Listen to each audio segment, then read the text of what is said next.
Ang salibanda kasi, salibanda, meaning kasi niyan ay posisyon sa saliw ng banda. Kaya salibanda, saliw ng banda. So, ang actually, ang first recorded salibanda, nag-start siya 1980. 1918. Kasi yung Santo Niño, sinasabi ng mga taga-Paitena, Santo Niño Urig. Nakuha yun sa Wawa. Sa Wawa. Sa ilog. Diyan sa Laguna de Bay, part ng Laguna de Bay. Nakuha yan ng isang mangingisda. Ngayon, dahil fiesta ng Santo Niño every January, every third Sunday of January, nakulat lang yan. Every third Sunday of January, pupunta siya sa Wawa, tapos pinapaliguan niya yung Santo Niño. Siya lang. May nakakita sa kanya. May mga taga-ibang bayan, may mga taga-Amono, may mga taga-rito sa Paite.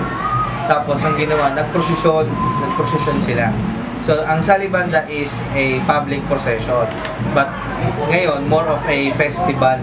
Kasi iba yung procession sa festival. Pero, nagkaroon na ng mga developments.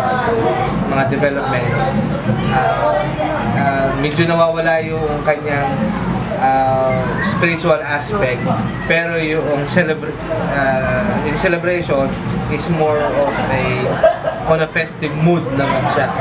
So, yung sasaliw ng banda ay kaya yung parang bukid, ay kaya gano'n ang tugtog para sumayaw ang mga tao. Kasi noon naman wala pang mga di ba? Wala mga disco nung araw, di ba? Tapos pangalawang aspeto diyan yung pagbubuhos ng tubig nung una sa Santo Niño. Pero later on pati dun sa mga sumasama na. So yun yung basis bakit ganun yung ginagawa dito. Binabasa o binubuhusan ng tubig yung Santo Niño plus yung mga tao, and then sumasayaw sila. So yun yung sumasayaw? Sumasayaw. Nakasuot sila ng saya na pula, tapos sumasayaw sila ng waltz. Pero noon ang kanilang binabasa lang ay yung poon, basically yung poon ng Santo Niño. And later on, dumami na. Kasi dati yung urig ay nasa USA ngayon. Ang urig na Santo Niño? Nasa US. Yung may-ari pa nasa US? O, hindi na siya yung may-ari. Kumbaga, pinahiram lang sa kanya yung Santo Niño dahil para magkaanak. Tapos nagkaanak. Pero nung umalis sila dito sa Paite, nung pumunta sila ng US, kasama yung Santo Niño na urig.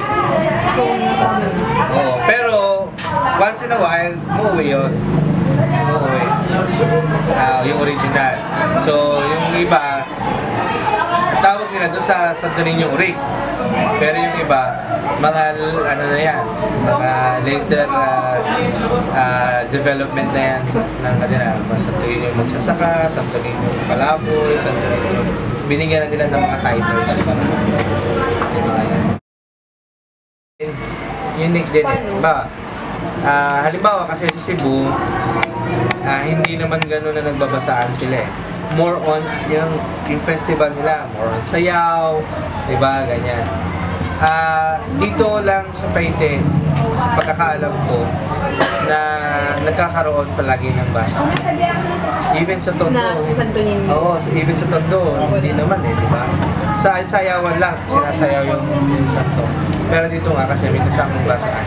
Dahil nga, doon nakuha sa tubig yung Santo Niño. Tapos sabi ng mga matatanda, kapag nakita mo yung Santo Niño dito, na urig, and then yung Santo Niño sa Tondo, magkamukha. Kasi meron pang isang poon dito na nakuha din sa Wawa. At meron din kamukha, hindi ko matandaan kung Malabon din eh, kung Malabon area. Kasi di ba Tondo, Malabon area kasama, malapit sa Manila Bay. Manila Bay diba? Laging binabaha kasi. So, it's either on their way to, dati kasi ang capital ng Laguna is Pagsangan. On their way to Pagsangan, merong mga bangkang malalaki ay baka nahulog o ano, dyan dito na.